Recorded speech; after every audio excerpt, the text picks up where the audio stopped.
One of my people I like to listen to whenever I can see him, catch him on different shows is a guy named Michael Oliver. He is a analyst. He invests people's money, has a newsletter, etc., etc. And he just, to me, shares some really good information. He looks at the technical analysis. Now you see guys come on if you're looking at videos or whatnot. You'll see guys use these candlestick graphs that are red and green, green going up, red coming down, for the value of whatever it is they're looking at, and it can be anything. And I'm sure he does that kind of stuff, but he has his own methods as well. There's a couple of these guys that have their own methods of analyzing things. Oliver has been around for, um, since the 70s or 80s, somewhere like that. So he's experienced a lot. Now, that matters a lot to me because I know experience matters. And there's plenty of people who and maybe it'll be your own financial advisor that you go to. But they've only been around since 2008. They really don't know much. Don't have a history themselves of experience things. Now, you know, when, when I was young, and I don't remember what it was that I was doing, but my father was trying to convince me that I was not making a good choice about whatever it was. Maybe it was buying my first car. I don't remember. But and I was probably in my early 20s or whatnot. And I said to him, Dad, um, I know I'm in a few years. I'm going to probably realize that you are absolutely right, but I just got to make my own mistakes. So, and that's the way it is. So, you can either listen to Mike Oliver, or you can wait around and make your own mistakes. But anyway, I'm going to share. Of course, I'll put a video of Oliver's conversation interview with Liberty and Finance down below, and I invite you to take a look at it yourself. Uh, Now, another thing that might be a good reflection at this point is talking about experience. Well, back in 1987, if you weren't around in 1987, maybe you were just a few years old or at best. But if you weren't an adult in 1987, you might not have noticed this. I remember in the 70s, I really didn't understand that we were going through the financial hardships that everybody was going through. I mean, my parents were always poor. Yeah, they never had money for anything. That was their claim. Anything that we really needed, they were able to do. But uh, we were just always poor. uh, I realized years later we were not anything like poor. But anyway, um,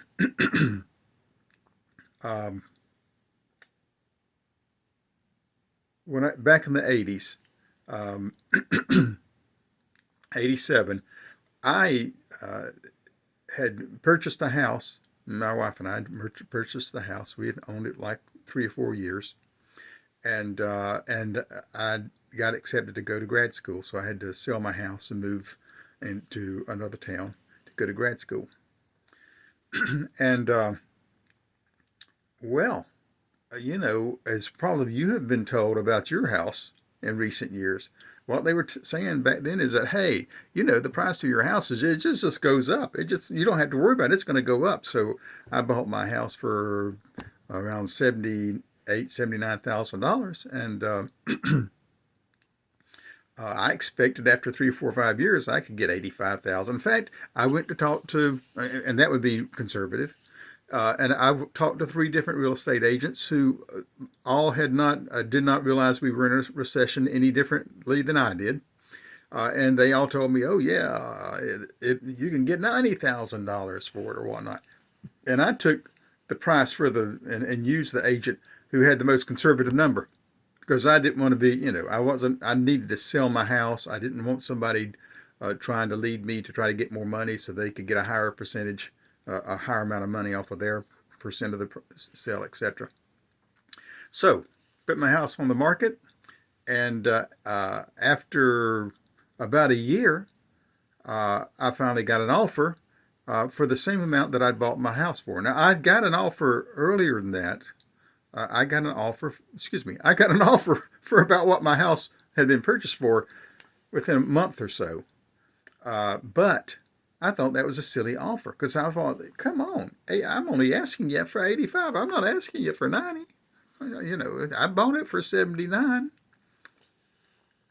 Well, lo and behold, I turned down that offer, of course, and then I had to pay property taxes and everything. While I'm in graduate school, I'm paying for an apartment another place.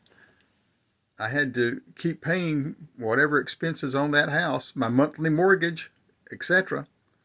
Well, you know, the point is that at that point people were assuming that your house just goes up in value automatically. Well, that's not always true. And if you may be a person right now who is finding that out for yourself, that your house that you bought a year or two or three ago is not going up more. And in fact, it may well be in this case dropping. So that's just an example of how experience is really important.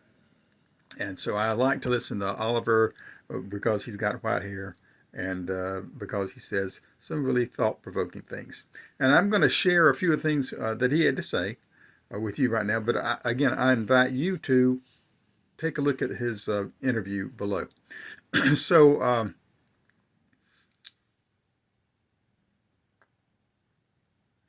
first thing he says is something to the extent he talks about how previous economic practice over the previous decades has the world in a tough spot because times are hard and they're going to get harder immediately ahead of us. What's going to happen is coming on pretty quickly here. And so he's, of course, talking to people about how to invest. And he suggests that people need to avoid what is the coming bear market. He doesn't say imminent, but he seems to think it's not going to be very far off here, that the market's going to drop and then we're going to be in a bear market. And bear markets, typically it takes, he says, about 15 years for once the market pulls out of being a bear and starts heading back up again, it takes about 15 years before, according to historical information, before we regain the highs of previous highs. Now, I would say if we find ourselves in a very inflationary, hyperinflationary kind of situation coming up, then you might get back a lot faster than that, but the value of your money is going to be nothing. Okay, so and you can look at Argentina. Go study Argentina and its collapse, its economic collapse, and you will see that they were one of the wealthiest countries in the world not many years ago, and now they are in terrible shape and they've had terrible hyperinflation, etc. So this even raises my question: should you even trust mutual funds? I mean, mutual funds, for all you folks who think mutual funds are the thing, and they are a good thing in many ways, and I've been invested in it myself. But can you? Is there going to be anything for your? I realize that in a mutual fund you have several. There's, let's say it's an agricultural mutual fund. Then they're invested in different kind of agricultural related commodities, and maybe that's grain futures. I don't know. Maybe it's tractors or fertilizer companies, etc. Okay. So a mutual fund that might invest in something like that. But if the whole market's going to pot, then and everything's coming around, even a mutual fund's not going to. The whole purpose of that mutual fund is that while one thing's coming down, there's something else that's still holding steady, and then and they'll sort of. And if it's too bad, the mutual fund will sell this and off and buy something else that'll be more steady, right? Or it be increasing in value, etc. So, but should we be in mutual funds? That's just a question I ask. Because Oliver is pretty much saying, get out of the stock market. Let's see. Another thing he says, this is a quote from him. Once the blood starts to come out of the stock market, it goes somewhere else. And when, by blood, he means when money starts coming out of the stock market, it goes somewhere. And it usually, historically, it'll go to T-bonds or gold. But Oliver is suggesting that T-bonds may have some strength for maybe a few months, but ultimately they'll fail as well, he thinks. And so he thinks the primary part of the economy that will benefit will be the precious metals, gold, silver, etc. This would be holding gold and silver. It'd be owning gold and silver mine stocks, etc. So if you're going to stay, he suggested if you're going to stay within the stock market, then you probably want to be in some type of commodity, particularly agricultural commodities, and that would be, once again, be tractors, fertilizer, what, you know, companies do that, or even industrial metals like copper or whatnot. So, but commodities for sure, but not all commodities will be doing it as well as other commodities. So that was his recommendation in this particular conversation, which was about a week ago. I'm just now getting around to sharing it with you. There's so many things popping up that I want to share about, but this was a good video. Take a look at it. Now, he says that the best place to be in 2025. Now, he, of course, these guys who are analysts and handle your funds, they don't, you know, me, I'm looking for some stock I can put my money in. You know, I want to buy IBM in 1960 or Apple in 1980, right? That's what I want to do. I want to buy it and hold it and just see it go to town. I've never done that, but that's what I want to do, right? And you may too. You may want to hold your stocks, whereas guys who manage stocks, they're buying and selling. So for him, he's talking about where you ought to be putting money in the coming months. You know, so for 2025, he's saying that the gold and silver miners are the place to be. He expects them to explode, but you need to get into them fast. That is, go ahead. You can find some now.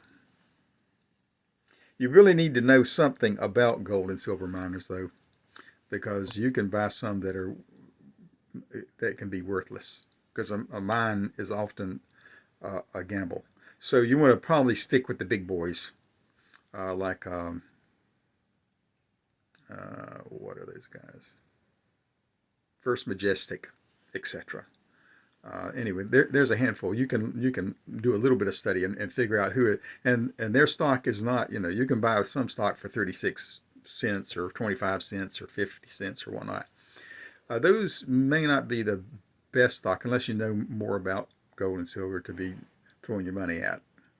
However, they do tend to be, from what I understand, from experts on the topic, that those are the ones that can explode the most. So if you're just making a gamble and you want to buy a 25-cent stock, you know, in a year, and keep an eye on it, well, in a year it might explode up to, you know, $2 or something, and you've made a lot of money off of that. But then you have to sell it before it drops back down. Okay, that's what the big boys do. You can't hold these things if that's the game you're playing, or you're going to end up losing in the end probably. Anyway, another thing I'll share. I saw a video with Greg Manarino. He puts out stuff. He is a stock market guy. He just deals with the stock market. That's all he does. Well, that's what he talks about, is the stock market. He'll tell you also on Bitcoin and or crypto and gold and silver. You know, he's always saying his favorite thing is silver, but his expertise is about the stock market. That's what he talks about every day, a couple of times a day. You can listen to him go on and on about the stock market, and he picks up articles just like I'm sharing with you here. He picks up things and shares them, and one of the things he points out is that BlackRock, which is one of the hugest companies in the world, that owns everything. He owns owns all these days. It's in the housing market. Owns all kind of residential homes, etc. But that's not where it started. So I mean, it's a huge conglomerate kind of thing. And he said BlackRock has come out making the suggestion that people move out of stocks into crypto. So the question is then, which crypto do you get into? And for Mannarino, he owns Bitcoin. I'll say that. He thinks Bitcoin is, because people know about it. And most people who talk about Bitcoin is a good thing to own, but it's a volatile thing and it'll go up. It was, what was it? It went up to pretty high, dropped down 40 or 50 or something, or 60, and then it dropped down back down to 19.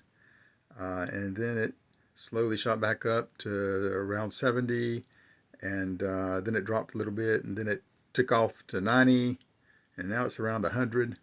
And people expect it to drop back down. Now, if you're going to put your money in for the long haul, that volatility isn't a problem. The only problem will be whenever you want to sell it. Is it up or is it down? But if you bought it at, like so many of these people did, they were bought it at $5, $20, etc. Then you're not in bad. You hadn't lost anything. Anyway, that's a whole other issue. Take a look at the video below and see if you get anything different or more out of it. I just wanted to give you some highlights.